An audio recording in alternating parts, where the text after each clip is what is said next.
But if you missed today's 2+ hours of evidence and testimony, here's a 7-minute recap of the major moments as the committee set out to show that the people closest to Donald Trump told him over and over again that he'd lost the 2020 election and his voter fraud claims were nothing more than conspiracy theories, but the president kept peddling them anyway. This is a fraud on the American public. This is an embarrassment to our country. We were getting ready to win this election. Frankly, we did win this election. We did win this election. There were instances where the president would say, people are telling me this, or I've heard this, or I saw on television, you know, this impropriety in Atlanta or Pennsylvania or something. And we were in a position to say, our people have already looked at that, and we know that you're getting bad information. How the FBI and Department of Justice, I don't know, maybe they're involved, but how people are allowed to get away from this stuff, with this stuff is unbelievable. I tried to, again, put this in perspective and to try to put it in very clear terms to the president. And I said something to the effect of, sir, we've done dozens of investigations, hundreds of interviews.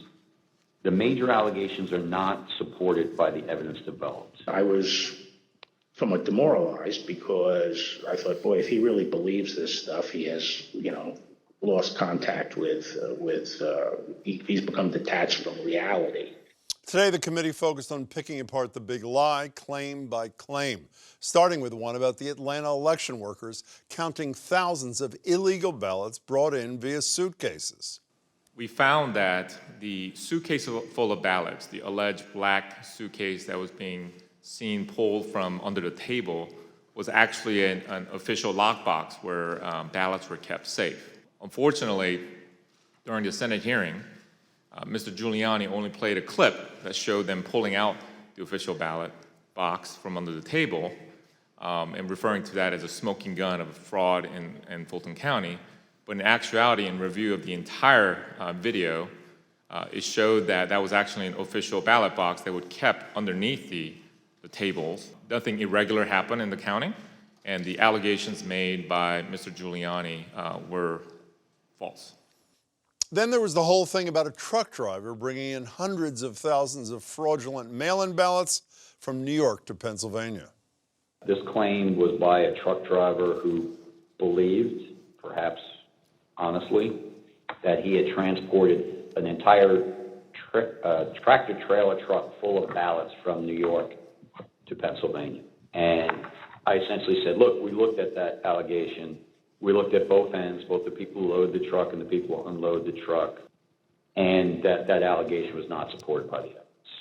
And as for Trump's claims about Dominion voting machines changing Trump votes to Biden votes, former Attorney General Bill Barr, he took on that one. I specifically raised the Dominion voting machines, which I found to be among the most disturbing allegations, disturbing in the sense that I saw absolutely zero basis for the allegations, but they were made in such a sensational way that they obviously were influencing a lot of people, members of the public, that there was this systemic corruption in the system and that their votes didn't count and that these machines controlled by somebody else were actually determining it, which was complete nonsense. And it was being laid out there. And I told them that it was crazy stuff and they were wasting their time on that. And when it came to the stories of thousands of dead people voting in my hometown of Philadelphia, one of the city's former commissioners, the only Republican, by the way, he was clear. Not only was there not evidence of 8,000 dead voters voting in Pennsylvania, there wasn't evidence of 8. In the days, weeks, and months after the election, these officials and others, including the Republican election lawyer, the most noted, debunked every last voter fraud theory as the committee hammered home.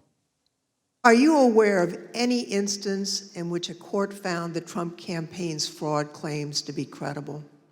No, there was never that instance. In all the cases that were brought, and I've looked at the more than 60 that include more than 180 counts. And no, the simple fact is that the Trump campaign did not make its case. President Trump and his allies claim that the courts refused to hear them out and as a result, they never had their day in court. Mr. Ginsburg, what do you say about the claims that Mr. Trump wasn't given an opportunity to provide the evidence they had of voter fraud? Did they have their day in court? They did have their day in court. About half of those cases that you mentioned were dismissed at the procedural stage. But in the other, there was discussion of the merits that was contained in the complaints. And in no instance did a court find that the charges of fraud were real. That guy Ginsburg, by the way, arguably the most prominent Republican election lawyer in America over the last 40 years, among other things, was on the winning side of Bush v. Gore. But beyond all the election lies, the committee also laid out how Trump and his allies essentially stole money from supporters, promising it would go towards fighting the 2020 results, but then funneling it to other places entirely. Between Election Day and January 6th, the Trump campaign sent millions of fundraising emails to Trump supporters, sometimes as many as 25 a day.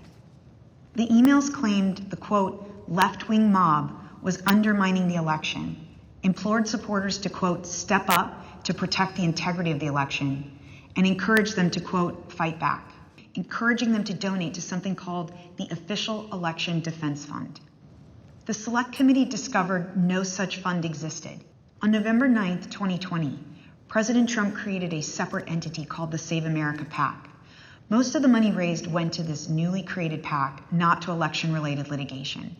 The Select Committee discovered that the Save America PAC made millions of dollars of contributions to pro-Trump organizations, including $1 million to Trump Chief of Staff Mark Meadows' charitable foundation, $1 million to the America First Policy Institute, a conservative organization which employs several former Trump administration officials, $204,857 to the Trump Hotel Collection, and over $5 million to Event Strategies, Inc., the company that ran President Trump's January 6th rally on the Ellipse. All of us here today do not want to see our election victory stolen by emboldened radical left Democrats, which is what they're doing. The emails continued through January 6th, even as President Trump spoke on the Ellipse. 30 minutes after the last fundraising email was sent, the Capitol was breached.